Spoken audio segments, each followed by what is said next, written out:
धर्मेंद्र प्रधान के इस्तीफे के बाद अब स्थितियां बिल्कुल जो है स्पष्ट हो गई हैं।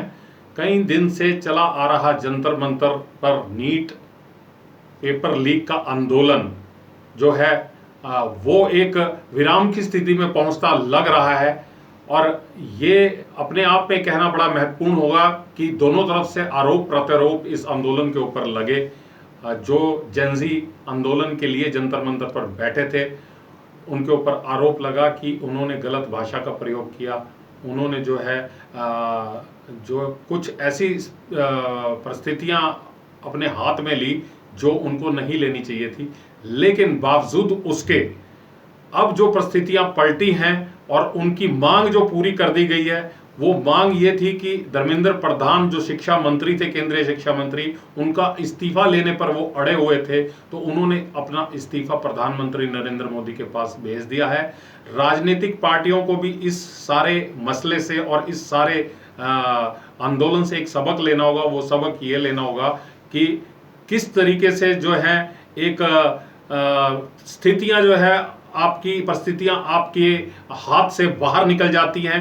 एक आंदोलन जो जेनजी ने किया वो आंदोलन अपने आप में बहुत महत्वपूर्ण था और उस आंदोलन ने दिखा दिया कि एक आम जनता की क्या ताकत होती है। एक आम नागरिक जब जो है किसी मुद्दे के खिलाफ खड़ा हो जाए तो सरकार तो क्या बड़े बड़े जो है बवंडर आ सकते हैं। इस तरह की परिस्थिति जो इस आंदोलन के जरिए सामने आई और झुकना पड़ा सरकार को। लेकिन अब इस सारे पटाक्षेप के बाद लगता है कि एक सकारात्मक दिशा में जो है विद्यार्थियों को बढ़ना चाहिए, अपनी तैयारी में लगना चाहिए, किसी के हाथ की कठपुतली नहीं बनना चाहिए। सरकार जो है आपकी बात मान चुकी है। सरकार की बात जो एक व्यवधान बना हुआ था आपस में, जो है एक स्थिति बनी हुई थी जो टकराव की, वो स्थिति खत्म हो चुकी है। तो उस स्थिति को देखते हुए अब जेनजी को जो है एक सकारात्मक दिशा में कदम बढ़ाते हुए अपनी तैयारियों में जुटना चाहिए।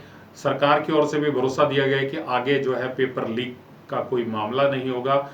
तो ये अपने आप में जो है सरकार के लिए और एक जो देश का भविष्य है बच्चे उनके लिए, और जो विभिन्न राजनीतिक दल हैं जिन्हें कहेंगे जो सरकार के खिलाफत में थे, तो उन सबके लिए जो है एक कोई ना कोई संदेश देके ये जो पूरी स्थिति देके गई है। भले ही कोई इसे जीत के रूप में मनाए, भले ही कोई इसे हार के रूप में देखे, लेकिन एक देश का भविष्य जो इस वक्त एक संकट की स्थिति में था, जो एक परिस्थितियां उसके सामने पैदा हुई थी, वो परिस्थितियां जो हैं बिल्कुल स्पष्ट हो चुकी हैं और सरकार ने जो है पूरी तरह से इस्तीफे की बात और पेशकश को मान लिया है। कुछ जो उनकी मांगे थी वो कल ही मान ली गई थी। अब देखते हैं कि आगे किस दिशा में ये राजनीति और देश का भविष्य जाता है। साजन शर्मा, कैमरामैन अजीत कौशल के साथ।